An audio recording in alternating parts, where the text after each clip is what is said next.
Learning outcomes. After studying this module, you shall be able to gain an insight into price discrimination, identify the different forms of price discrimination, and understand the two-part tariff, which is a price structure having two parts.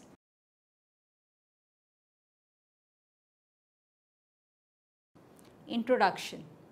A business can use a variety of pricing methods when selling a product or service. One of the pricing rules commonly used in the monopoly market is price discrimination. Price discrimination is a pricing strategy where identical or largely similar goods or services are transacted at different prices by the sellers in different markets. It exists when a firm has market power and can prevent or limit arbitrage, and when consumers differ in their demands for a given good or service.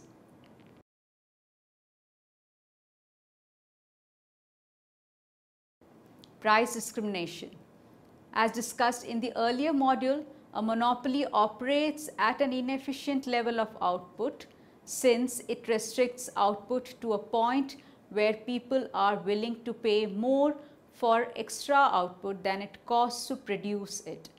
The monopolist doesn't want to produce this extra output because it would force down the price that it would be able to get for all of its output.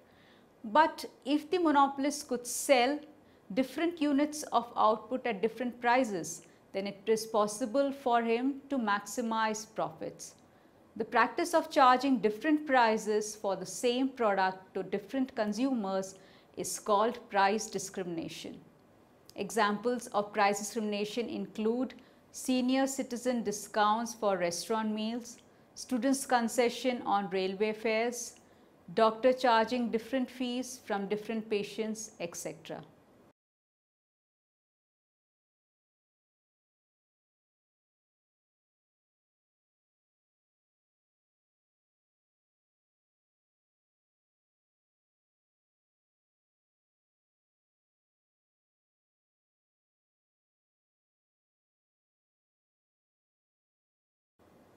Conditions necessary for price discrimination.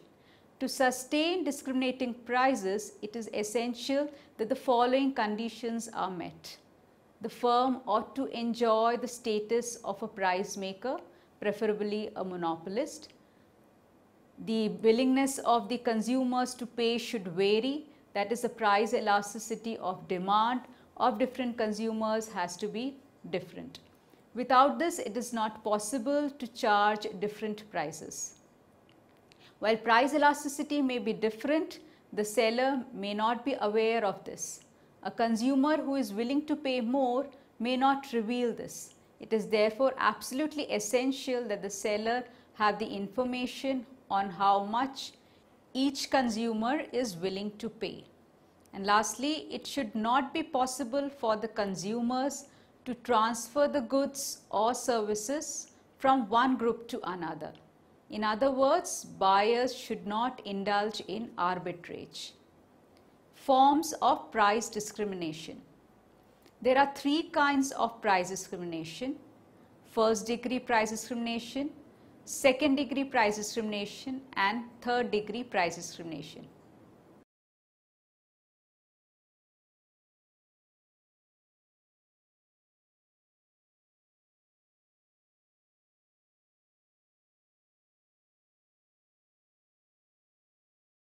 First degree price discrimination. Under first degree price discrimination, the monopolist sells different units of output for different prices, and these prices may differ from person to person. This is sometimes known as the case of perfect price discrimination. Each unit of the good is sold to the individual who values it most highly at the maximum price that this individual is willing to pay for it. Consider figure 3.1, which illustrates two consumers' demand curves for a good with constant marginal cost. Think of a reservation price model for demand where the individuals choose integer amounts of the goods and each step in the demand curve represents a change in the willingness to pay for additional units of good. A producer who is able to perfectly price discriminate will sell each unit of the good at the highest price it will command, that is, at each consumer's reservation price. Since each unit is sold to each consumer at his reservation price, there is no consumer surplus generated in this market. The entire surplus goes to the producer. In figure 3.1, the blue colored areas indicate the producer surplus accruing to the monopolist.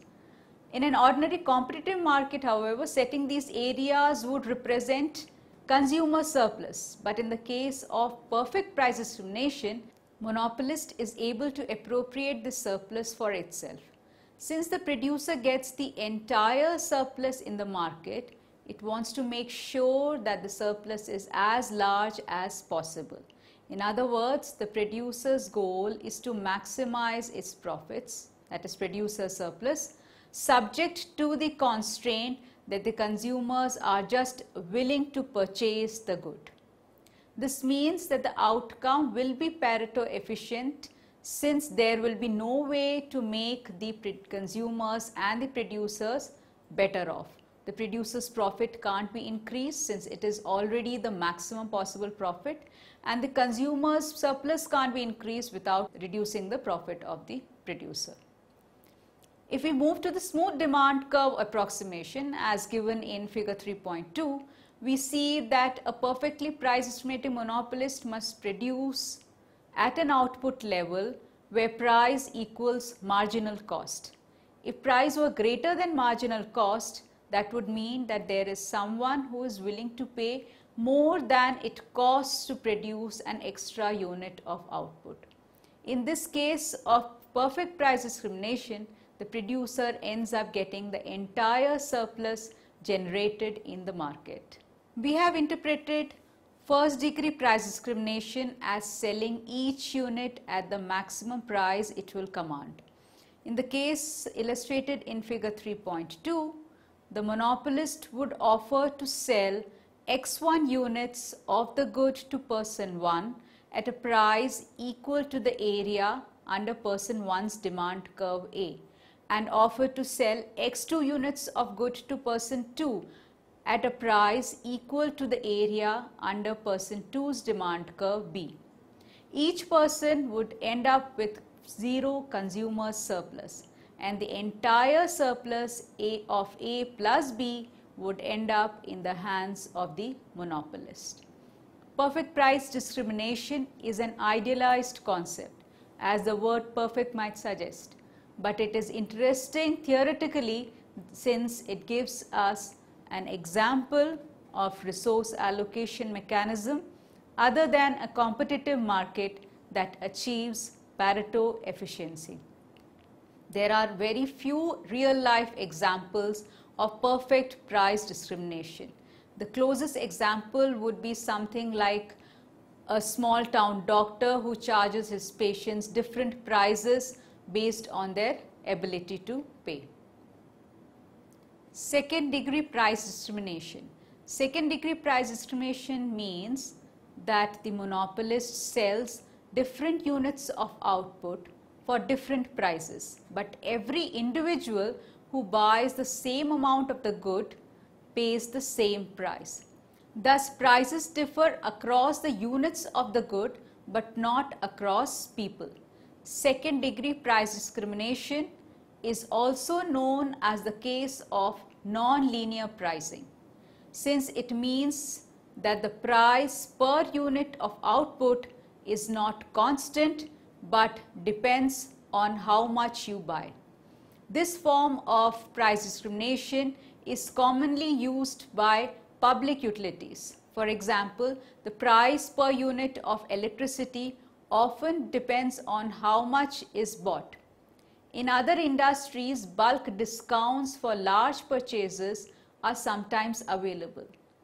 Now let us consider the case depicted earlier in figure 3.2. We saw that the monopolist would like to sell an amount x1 to person 1 at price A plus the cost and an amount x2 to person 2 at price B plus cost. To set the right prices, the monopolist has to know the demand curves of the consumers. That is, the monopolist has to know the exact willingness to pay of each person. Even if the monopolist knows something about the statistical distribution of willingness to pay, for example, an airline ticket agent may know that business travelers are willing to pay more than tourists for their airplane tickets. But it is often difficult to tell whether a particular person is a business traveler or a tourist. The problem with the first degree price discrimination example, which was depicted in figure 3.2, is that person 1, the high willingness to pay person, can pretend to be person 2, the low willingness to pay person. The seller may have no effective way to tell them apart. One way to get around this problem is to offer two different price quantity packages in the market.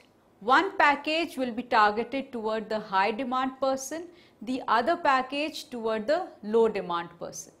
It can often happen that the monopolist can construct price quantity packages that will induce the consumers to choose the package meant for them.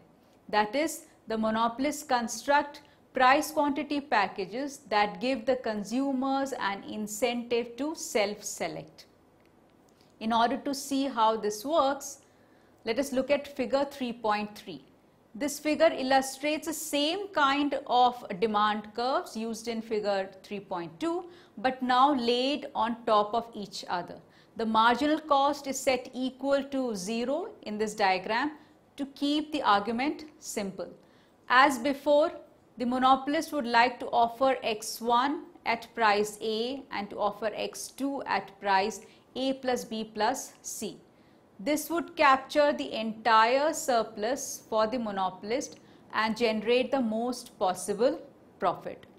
The high demand consumer would find it optimal to choose the quantity x1 and pay price A.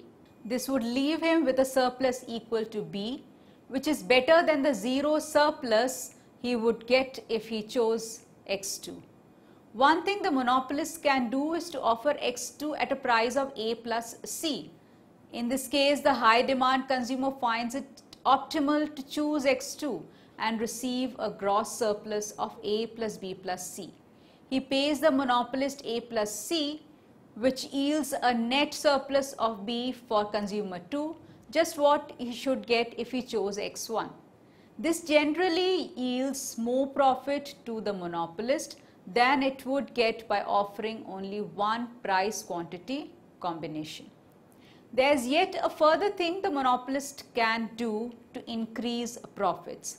Suppose that instead of offering x1 at price A to the low demand consumer, the monopolist offers a bit less than that at a price slightly less than A. This reduces the monopolist's profits on person 1 by the small color triangle which is illustrated in figure 3.3b. But note that since person 1's package is now less attractive to person 2, the monopolist can now charge more to person 2 for x2. By reducing x1, the monopolist makes area A little smaller but makes area C bigger by the triangle plus the little trapezoid area. The net result is that the monopolist's profits increase. Continuing in this way, the monopolist will want to reduce the amount offered to person 1 up to the point where the profit lost on person 1 due to a further reduction in output just equals the profit gained on person 2. At this point, as illustrated in figure 3.3c, the marginal benefits and cost of quantity reduction just balance. Person 1 chooses xm1 and is charged A. Person 2 chooses x2 and is charged A plus C plus D, and person 1 ends up with a zero surplus and person 2 ends up with a surplus of B. Just what he would get if he chose to consume XM1. In practice, the monopolist often encourages this self-selection, not by adjusting the quantity of the good, as in this example, but rather by adjusting the quality of the good. The quantities in the model just examined can be reinterpreted as qualities, and everything works as before. In general, the monopolist will want to reduce the quality offered to the low end of its market so as to cannibalize sales at the high end. Without the high end consumers, the low end consumers would be offered higher quality, but they would still end up with zero surplus. Without the low end consumers, the high end consumers would have zero surplus, so it is beneficial to the high end consumers to have the low end consumers present. This is because the monopolist has to cut the price to the high end consumers to discourage them from choosing the product targeted to the low end consumers. Third degree price discrimination. Third degree price discrimination occurs when monopolist sells output to different people for different prices, but every unit of the output sold to a given person sells for the same price. This is the most common form of price discrimination, and examples include senior citizens discounts, students discounts, etc. Suppose that the monopolist is able to identify two groups of people and can sell an item to each group at a different price. Assume that the consumers in each market are not able to resell the good. Let P1 Y1 and P2 Y2 denote the inverse demand curves of groups 1 and 2 respectively, and let's see Y1 plus Y2 be the cost of producing output. Then the profit maximizing problem facing the monopolist is maximize Y1 Y2, which is P1 Y1 into Y1 plus P2 Y2 into Y2 minus C Y1 plus Y2. The optimal solution must have the marginal revenue equal to the marginal cost for each group. That is, MR1 Y1 should be equal to MC Y1 plus Y2. This MR2 Y2 equal to MC Y1 plus Y2. That is, the marginal cost of producing an extra unit of output must be equal to the marginal revenue in each market. If the marginal revenue in market 1 exceeded marginal cost, it would pay to expand output in market 1, and similarly for market 2. Now, since marginal cost is same in each market, this means of course that the marginal revenue in each market should also be the same. Thus, a good should bring the same increase in revenue whether it is sold in market 1 or market 2. Now, using the standard elasticity formula for marginal revenue, the profit maximization conditions can be written as P1 Y1 1 minus 1 by epsilon 1 Y1, which is equal to MC Y1 plus Y2, and P2 Y2 into 1 minus 1 by epsilon 2 Y2 should be equal to MC Y1 plus Y2, where epsilon 1 Y1 and epsilon 2 Y2 represents the elasticities of demand in the respective markets, which are evaluated at the profit maximizing choices of output. If P1 is greater than P2, then 1 minus 1 epsilon 1 Y1 is less than 1 minus 1 by epsilon 2 Y2, which in turn implies that 1 by epsilon 1 Y1 is greater than 1 by epsilon 2 Y2. This means that epsilon 2 Y2 should be greater than epsilon 1 Y1.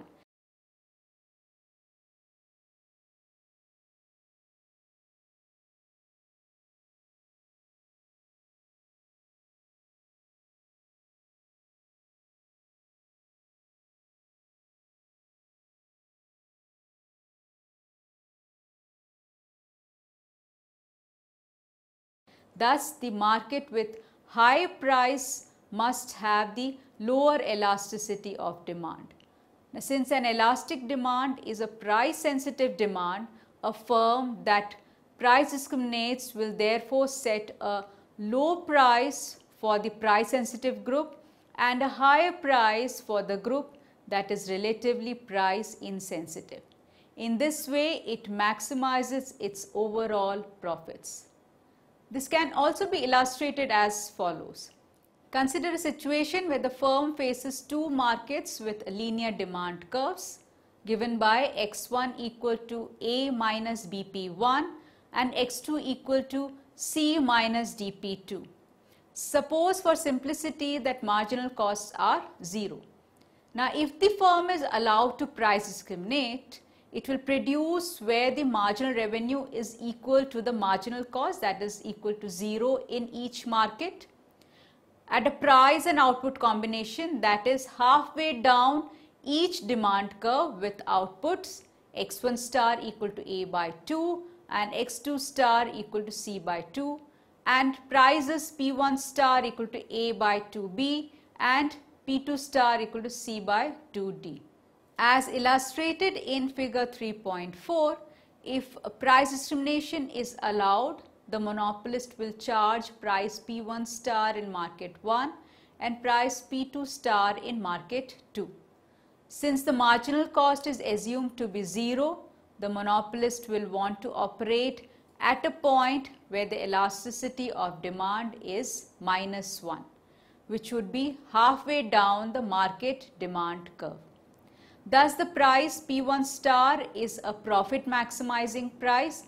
Lowering the price would further reduce revenues in market 1. If the demand in market 2 is very small, the monopolist may not want to lower its price any further in order to sell to this market. It will end up selling only to the large market. In this case, allowing price discrimination will unambiguously increase total output, since the monopolist will find it in its interest to sell to both markets if it can charge a different price in each one.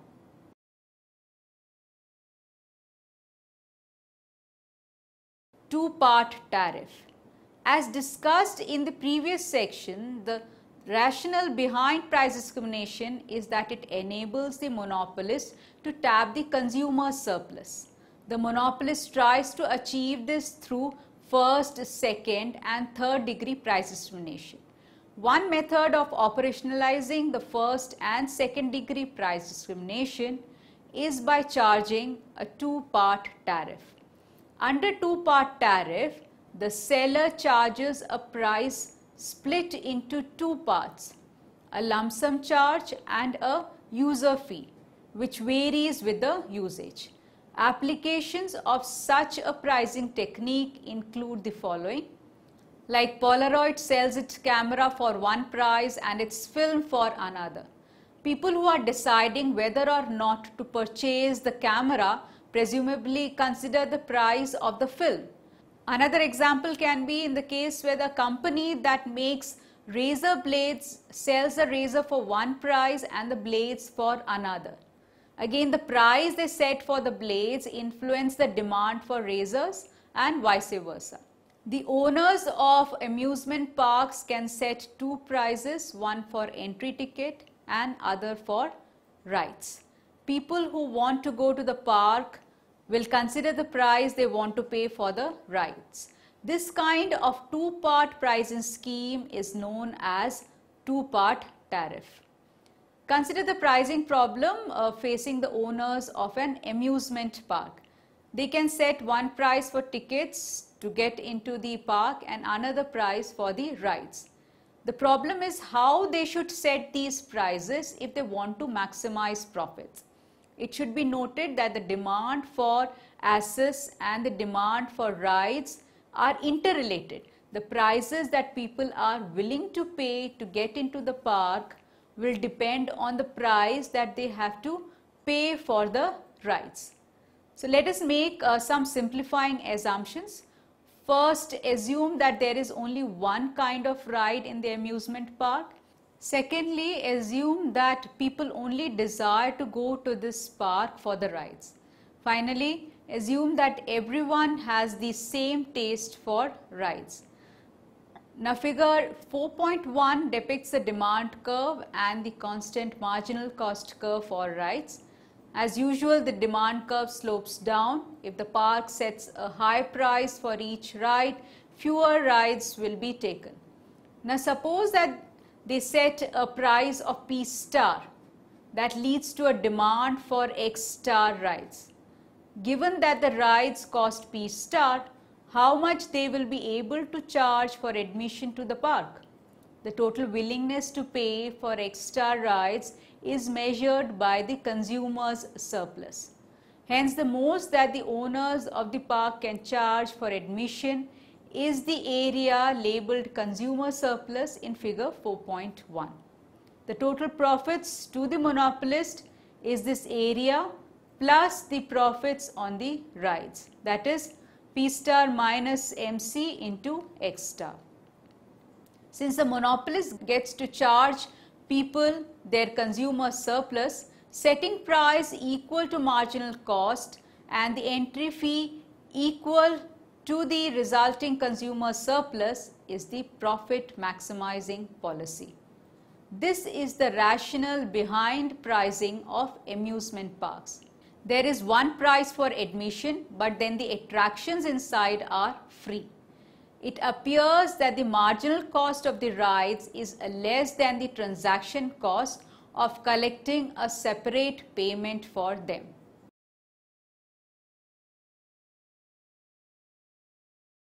Summary. Now let us summarize whatever we have discussed so far. A. Price discrimination is a pricing rule under which different prices are charged in different markets, where the difference in price is greater than the difference in cost. B. To sustain discriminating prices, it is necessary that the price elasticity in the different markets is different. The seller has some monopoly power and the markets are insulated from each other. C. Perfect price discrimination involves charging each customer a different take it or leave it price. This will result in an efficient level of output. D. If a firm can charge different prices into different markets, it will tend to charge the lower price in the market with the more elastic demand. E. If a firm can set a two-part tariff and consumers are identical, then it will generally want to set price equal to marginal cost and make all of its profit from the entry fee.